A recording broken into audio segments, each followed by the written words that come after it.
I'm telling you, I've been doing this for a few hours, and this is pretty much all I've done, because these things are so freaking small, and you have to glue every single thing. You have to slice the little tiny slices. Let me show you.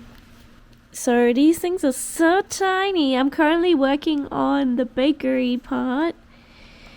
And yeah, you get these like little rolls. They kind of work like hard candy, if you've ever seen how that's made before. Where you have like the rolled version, and then you have to like cut little slices. And then you take said little slices and you put them in tiny flippin' beads that are supposed to be the plates. And I'm telling you, when I am done with this thing, and you have to also build every single little shelf, by the way. You get these like little wood pieces. This is what it looks like. And you have to figure out which piece is which. The instructions are just stick it, stick it, stick it. And I'm telling you, I think when I'm done with this book nook, I am never going to buy one this detailed ever again, because this is taking so much time, and it takes something that could be a fun weekend project to like a full-on artwork that you need to spend like 20 hours on or more. So am I having fun? Yes, because I can see that I am at least almost halfway finished. But would I do it again? No, absolutely not.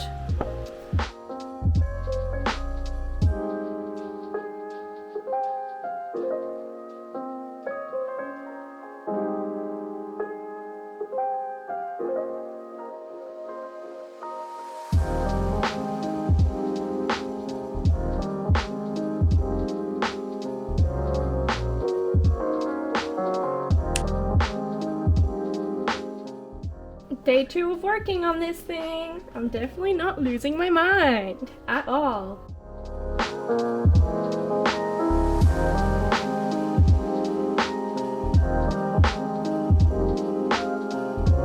I'm just about at this part here where it says stick the thing on, like it says stick it, and then here it says it wants me to cut a hole, except the translation's really bad, so instead it says dig a hole.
Hello everybody! Okay, my goal was originally to try and get that book nook done this week and then also do some other projects. It is taking me a lot longer than expected because my chronic illness has decided to hate me. We love a flare-up when it comes out of nowhere. So because of that, I am going to attempt to do another craft now. We will see how far I get. Hopefully I can still manage to get it done. You might remember from a few weeks ago that I mentioned that I wanted to build a cat bed for the shelf we put on the wall for my cat, so that she has a little spot to get away from the dog, be high up and feel secure other than her cat tree. So I wanted to give sewing that a go today. I have some really thick foam that I was given because someone was going to throw it out, and they know that I am practicing sewing and trying to get better, and they were like, hey Mon, do you want this? And I was like, yes please, because that can be expensive. So I have measured the shelf. Essentially it's just like a long bookcase like so, and we got 80 centimeters this way and 20 centimeters this way. So I need to figure out what kind of cat bed I want to make. I was thinking it would be nice to have one that has those little like raised edges so that she doesn't feel like she's gonna fall off, but then not at the back so that I can maximize the space she gets. So pretty much it would look like going around like so. That's kind of the plan, but keeping this edge free because that's where the wall is. So the wall is here, and then she can sort of hopefully fit on there and be comfortable. I have also noticed that she prefers rougher fabrics based on what I have observed her lying on in the house and her favorite spots that she picks. And I've been given a whole bag of fabric, so I'm going to be going through that to see what I might want to use. I'm trying to best figure out how I can sort of sew this into the shape that I want. I saw a video of a lady that demonstrates really well how she makes a cat bed. So this is a video from a lady called channel called Needle Pointers, and the way that she sort of does this is she has like a rectangle and she cuts out these corners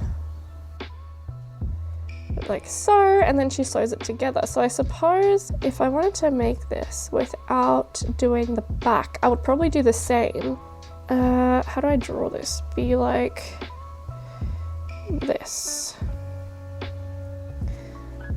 Yeah. All right, welcome to my floor. This is what I was given for fabric. So let's see what I can find in here that is something like what my cat likes. I haven't actually looked at these yet, so let's find out together. We've got some lace trims and other trims, some upholstery fabric. That's actually kind of cute. Has been used quite a bit though already. That's not bad, not a bad option. It has the same like rough texture that Blossom likes. Super red fabric. That one's really soft, so I don't think she's gonna like it, but this would make some banging flannel pajama pants. Maybe this fabric. Okay, so upon checking my little stash that I'd picked out for this, I realized none of the fabrics are gonna be big enough, so I had a look at my own stash that I still have, and I have this like heavyweight polyester thicker fabric. So I think I might use that. It's just like a kind of like a chocolate brown, a little bit of like a desaturated chocolate brown. So yeah, I think that's gonna have to be the one that I use because that's the only one I think I'll have enough of. I'm debating maybe making this like the inside of it, but I'm not sure. So let's go and see if we can cut this out.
this is a giant piece of foam I got given that wasn't being used anymore. This used to be a bed on a boat, but the reason I kept it is because beautiful foam on the inside. So I'm going to be cutting from this.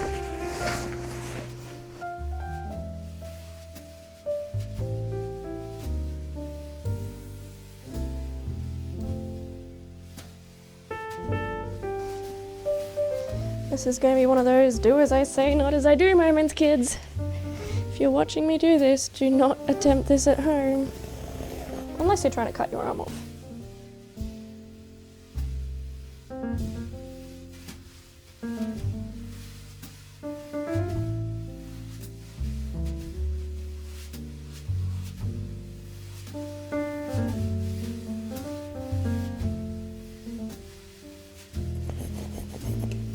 Okay, here we go.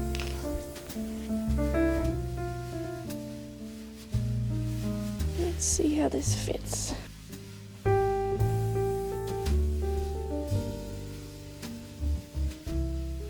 Hey, not too bad. Not too shabby at all. Yeah, that'll be fine. The back edge doesn't need to be pretty, so I can sew along that for sure.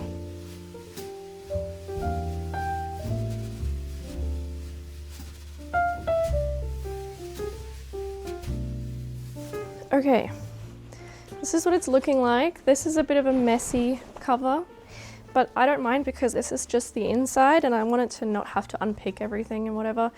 So this is just going to stay inside of it. Yeah, I've just left a gap here so that I can take it out if something does happen to it and I need to wash it or I need to replace the foam. So that's going to be the inside. Now I'm going to try putting the cover I made before, the nice one, over the top, and we'll see how it's looking. I feel like in an ideal world you'd also put a lining with this, but because this is the first time I'm making it and I don't even know if she's going to want to use it, I don't want to put that much fabric into this. But yeah, we're getting there, which is good. Alright, one giant mess everywhere. Later, and a couple hours later, I have made my princess baby girl her bed base. Now, I want to make a little edge here so that when she sleeps on it, she can't accidentally tumble off. And then I'm going to put stick-on Velcro on the shelf and on the underside of the bed so that way it can't fall off either, even if she moves around. But I hope by now you can see, oh bless you, what's going on? You're so sneezy. The vision. So when she has the edge there, then I want to build a little step, like almost like a little ladder kind of thing, so that she can make it up there, or have a little cat hammock here so she can sort of jump onto that and into there. We'll see.